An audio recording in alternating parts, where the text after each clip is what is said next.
Hi friends, welcome back to my channel. ഇന്ന് ഞാൻ വന്നിട്ടുള്ളത് സേമിയ പായസത്തിൽ ഒരു വെറൈറ്റി ആയിട്ടാണ്. അതായത് നമ്മുടെ വീട്ടിലെ ബാക്കി വന്നിട്ടുള്ള കുറച്ച് ഐറ്റംസ് ഒക്കെ വെച്ചിട്ട് ചെയ്തിരിക്കുന്ന ഒരു പായസമാണിത്. നല്ല ടേസ്റ്റി ആയിട്ടുള്ള ഒരു ഐറ്റം ആണ്. അപ്പോൾ എൻ്റെ വീഡിയോസ് നിങ്ങൾക്ക് ഇഷ്ടമാവുകയാണെങ്കിൽ തീർച്ചയായിട്ടും ലൈക്ക് ചെയ്യുക, ഷെയർ ചെയ്യുക, സബ്സ്ക്രൈബ് ചെയ്തിട്ട് കൂടുതൽ വീഡിയോസ് കാണുക. ഇതെങ്ങനെയാണ് തയ്യാറാക്കുന്നത് നമുക്ക് നോക്കാം. അപ്പോൾ ഞാനിവിടെ ഒരു ടീസ്പൂൺ നെയ്യ് ഒരു പാനിലോട്ടേക്ക് ഇട്ട് കൊടുക്കുന്നുണ്ട്. നെയ്യ് നന്നായിട്ട് ഉരുകി വരുന്നത് വരെ നമുക്ക് വെയിറ്റ് ചെയ്യാം. ഈ ഒരു നെയ്യ് എന്തിനാന്ന് വെച്ച് കഴിഞ്ഞാൽ നമ്മുടെ വെർമിസെല്ലി അതായത് സേമിയ ഒന്ന് വറുത്തെടുക്കാൻ വേണ്ടിയിട്ടാണ്. അപ്പം നെയ്യ് നന്നായിട്ട് ഉരുകി വരുന്നുണ്ട്. നെയ്യിലാകുമ്പോൾ കൂടുതൽ ടേസ്റ്റ് ഉണ്ടാവും. ഇനി ഞാൻ ഇതിലോട്ടേക്ക് ചേർത്ത് കൊടുക്കുന്നത് ഏകദേശം ഒരു 1/4 ബൗൾ ഉണ്ട്. ആ സേമിയാണ് അതിലോട്ടേക്ക് ചേർത്ത് കൊടുക്കുന്നത്. ഇനി ഇത് നമുക്ക് നന്നായിട്ടൊന്ന് റോസ്റ്റ് ചെയ്തെടുക്കാം. അപ്പോൾ ഒരു മീഡിയം ഫ്ലെയിമിൽ വെച്ചിട്ട് റോസ്റ്റ് ചെയ്തോളൂ. നല്ല ഹൈ ഫ്ലെയിമിൽ ഇട്ട് കഴിഞ്ഞാൽ പെട്ടെന്ന് തന്നെ കരിഞ്ഞു പോവുമല്ലോ. അപ്പോൾ അത് ശ്രദ്ധിച്ചിട്ട് ചെയ്തെടുക്കാം. ഈ സേമിയ ഞങ്ങൾ നേരത്തെ തന്നെ പായസം ഉണ്ടാക്കാൻ വേണ്ടിയിട്ട് വാങ്ങിച്ചിട്ട് അത് ഉണ്ടാക്കിയിട്ട് ബാക്കി ഉണ്ടായിരുന്ന സേമിയാണെന്ന്. അപ്പോൾ ഇതെന്ത് ചെയ്യുന്ന ആലോചിച്ചപ്പോഴാണ് ഇങ്ങനെ ഒരു വെറൈറ്റി കൊണ്ടുവന്നാലോ, ഒരു വെറൈറ്റി ആയിട്ടുള്ള ഒരു സേമിയ പായസം ഉണ്ടാക്കിയാലോ എന്നൊരു ഐഡിയ തോന്നിയത്. അപ്പോൾ അങ്ങനെയാണ് ഈ ഒരു അറ്റംപ്റ്റിലോട്ടേക്ക് ഞങ്ങൾ പോകുന്നത്. അപ്പോൾ നമ്മളെ സേമിയ ഇവിടെ ഏകദേശം നന്നായിട്ട് വറന്ന് വന്നിട്ടുണ്ട്. അപ്പോൾ അതിൻ്റെ കളറൊക്കെ ചേഞ്ച് ആയിട്ടുണ്ട്, നല്ല സ്മെല്ലൊക്കെ വരുന്നുണ്ട്. ഇനി നമുക്കിതൊന്ന് മാറ്റി വയ്ക്കാം.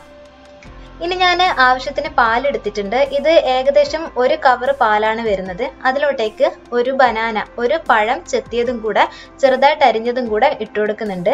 1 കവർ പാലും അതിലോട്ടേക്ക് കുറച്ച് വെള്ളം കൂടെ ചേർത്തതാണ് ഇതിൻ്റെ ഒരു അളവ് എന്ന് പറയുന്നത്. ഇനി ഇതിലോട്ടേക്ക് നമുക്ക് വറുത്ത് വെച്ച സേമിയയും കൂടെ ചേർത്ത് കൊടുക്കാം. അപ്പോൾ ഇത് നന്നായിട്ട് നമുക്കൊന്ന് വേവിച്ചെടുക്കാം. അപ്പം നമ്മളെ സേമിയ വേവുന്നത് വരെ നമുക്കൊന്ന് വെയിറ്റ് ചെയ്യണം.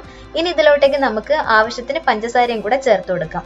അപ്പോൾ പഴവും ഇതുപോലെ തന്നെ ബാക്കി വന്നപ്പം എന്ത് ചെയ്യും എന്നുള്ള ആലോചനയിലാണ് നമുക്ക് ഈ ഒരു കോമ്പിനേഷൻ എടുത്താലോ എന്നുള്ളൊരു ഐഡിയ വന്നത്.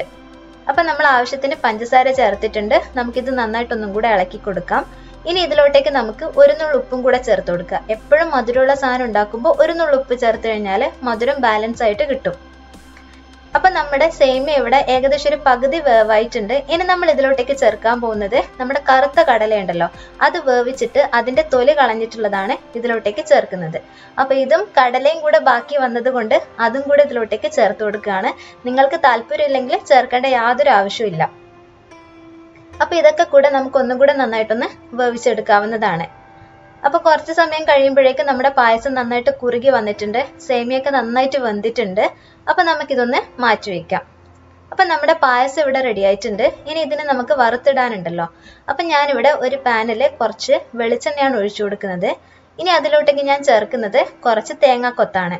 ഇപ്പം സാധാരണ നമ്മൾ വറുത്തിടാൻ വേണ്ടിയിട്ട് തേങ്ങാക്കൊത്ത് ഉപയോഗിക്കാറുണ്ട്. അപ്പം തേങ്ങാക്കൊത്ത് അതിലിട്ട് കൊടുത്തിട്ട് അതൊന്ന് മൂത്ത് വന്നതിന് ശേഷമാണ് നമ്മൾ അതിലോട്ടേക്ക് അണ്ടിപ്പരിപ്പും മുന്തിരിയും ഒക്കെ ചേർത്ത് കൊടുക്കുന്നത്.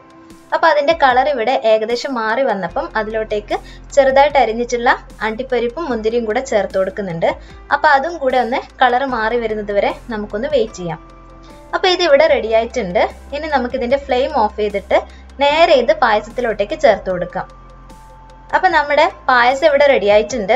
നല്ല ടേസ്റ്റി ആയിട്ടുള്ള ഒരു ഐറ്റമാണ്, ഒരു വെറൈറ്റി ആയിട്ടുള്ള ഒരു ഐറ്റം. പഴത്തിൻ്റെ ഒരു ടേസ്റ്റും അതേപോലെ തന്നെ ഇടയ്ക്ക് നമുക്ക് കടല കടിക്കാൻ കിട്ടുന്നതും എല്ലാം കൂടെ ഒരു വെറൈറ്റി ആയിട്ടുള്ളൊരു ഐറ്റമാണിത്. നിങ്ങൾക്ക് താല്പര്യം ഉണ്ടെങ്കിൽ ജസ്റ്റ് ഒന്ന് ഉണ്ടാക്കി നോക്കുക. ഇതിവിടെ ഉണ്ടാക്കിയിട്ടുള്ളതെന്ന് വെച്ച് കഴിഞ്ഞാൽ എല്ലാം നമുക്ക് ബാക്കി വന്നിട്ടുള്ള സാധനങ്ങൾ വെച്ചിട്ട് ഒരു കോംബോ ഉണ്ടാക്കിയെന്ന് മാത്രമേ ഉള്ളൂ. പക്ഷെ സംഭവം നല്ല ടേസ്റ്റി ആയിട്ടുണ്ടായിരുന്നു. എന്നാലും നമ്മൾ സേമിയ പായസത്തിൻ്റെ അത്ര വരില്ല കേട്ടോ. അപ്പോൾ എൻ്റെ വീഡിയോസ് ഇഷ്ടമാണെങ്കിൽ തീർച്ചയായിട്ടും ലൈക്ക് ചെയ്യുക, ഷെയർ ചെയ്യുക, സബ്സ്ക്രൈബ് ചെയ്തിട്ട് കൂടുതൽ വീഡിയോസ് കാണാം. നമുക്ക് നാളെ വീണ്ടും ഉച്ചയ്ക്ക് 2 മണിക്ക് കണ്ടുമുട്ടാം. അതുവരെയും take care, bye bye. Thank you for watching.